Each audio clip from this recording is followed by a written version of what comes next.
Hi everyone. Back before April 8th eclipse, I did a video telling everyone that the sun and the moon were not aligned. There was something weird going on with this eclipse. The sun and the moon are in Pisces. They are not aligned. They are sitting beside each other, but they are not aligned.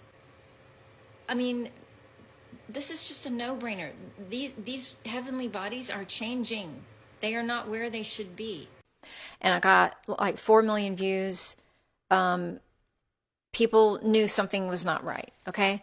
There's a video going around of this so-called whistleblower who's saying this was the Pegasus project and it was not an eclipse, etc. I'm here as a anonymous whistleblower to tell everyone that what happened on April the 8th was not an eclipse. What happened on April the 8th was called Project Pegasus. It's been in the planning for years. What occurred, if not an eclipse, since the moon was beside the sun during it and not crossing it, and also it's for both in Pisces. The whole thing is ridiculous, and that's how much credit the government gives all of you, because they'll do something that blatantly wrong, I mean inaccurate, just impossible, and yet they know that Americans, they'll be called conspiracy theorists if they even bring it up, so they do it, and they don't even care, okay? So what did they do if there wasn't an eclipse? The biggest thing you have to realize is the coincidence, which was no coincidence, of CERN being turned on that day. It is near impossible to explain or understand for most of us, but monumental nonetheless. CERN was turned back on that day, and immediately after it was turned on, this is what appeared in the sky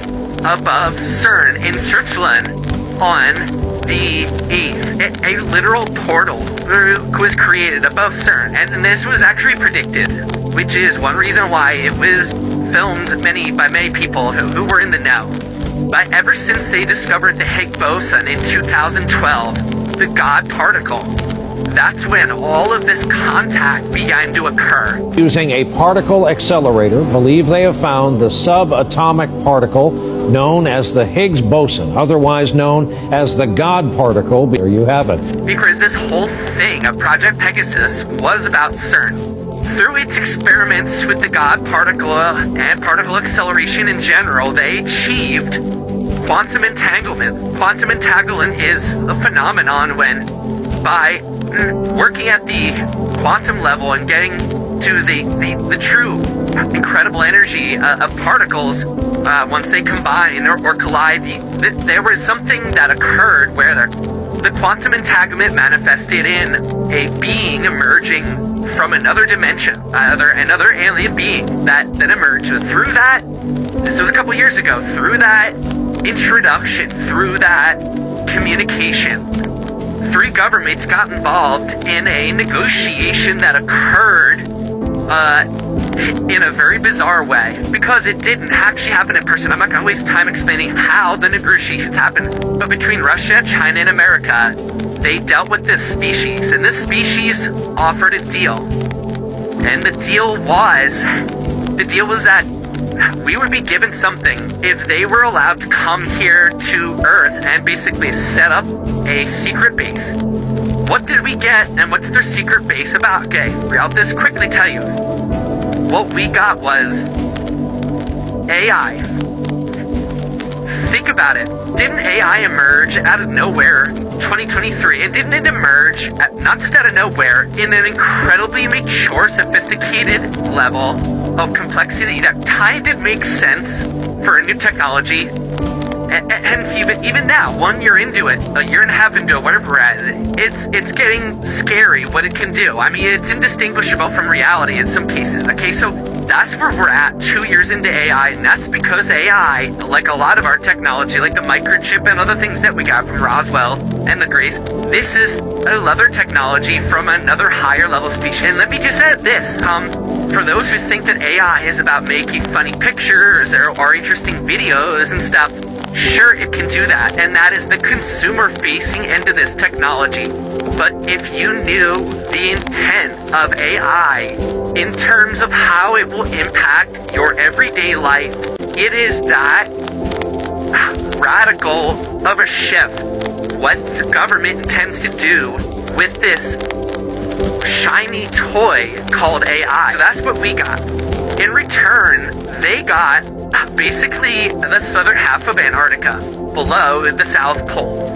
And that is what, well, let me, first things first, what the hell happened if not an actual eclipse? Well, a couple things. Number one, they required, in order to do this, and when I say do this, the event to happen on the 8th was the alien species coming through to our dimension.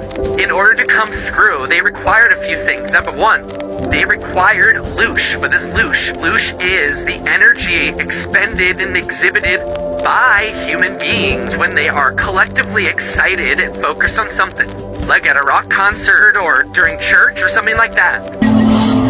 Oh, it's emotional. I can't explain why, but it is. We had tears, we had screams, we had fireworks.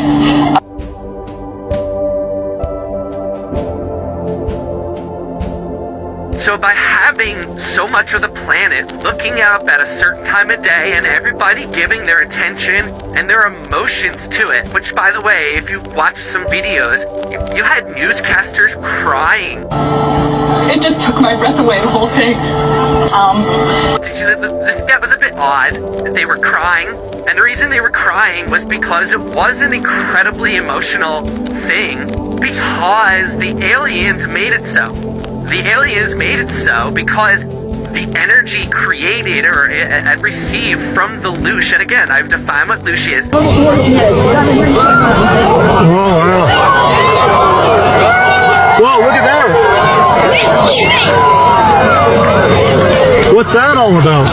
That loosh energy, coupled with the energy of the sun, allowed them at the time of the quote-unquote eclipse for their mothership, which is what that circle was. It wasn't a moon. Their mothership came out of nowhere, entered into the area of the sun, stopped. Did you notice how it stopped for an inordinate amount of time in the center, when it should have been continuing at the very slow crawl rate that the moon typically does? Well, it didn't. It stayed there for a bit of time. And that's insane, okay? That's another blatant giveaway. And again, the government thinks that no one's going to notice, or if they notice, they'll be branded a conspiracy theorist, and they don't care. So they just allowed it to happen. This ship basically connected with the sun at that moment and got an incredible amount of physical energy required for them to enter through the dimension. God coming in from another dimension takes an incredible amount of energy.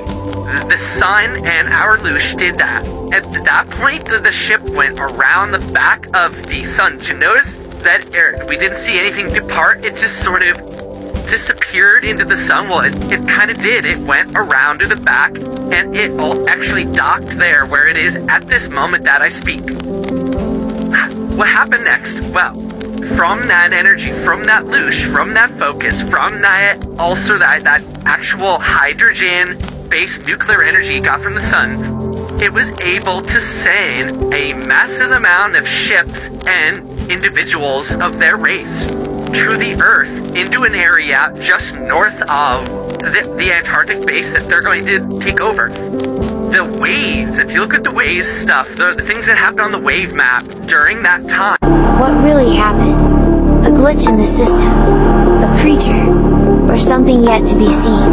And they had the audacity to tell the public it was a glitch.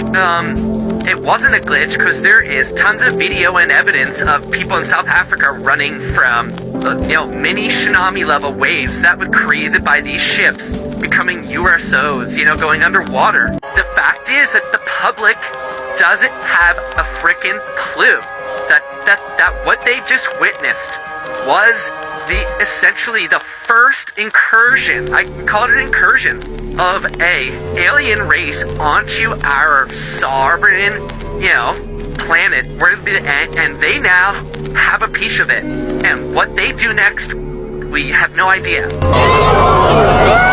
Whoa, look at that!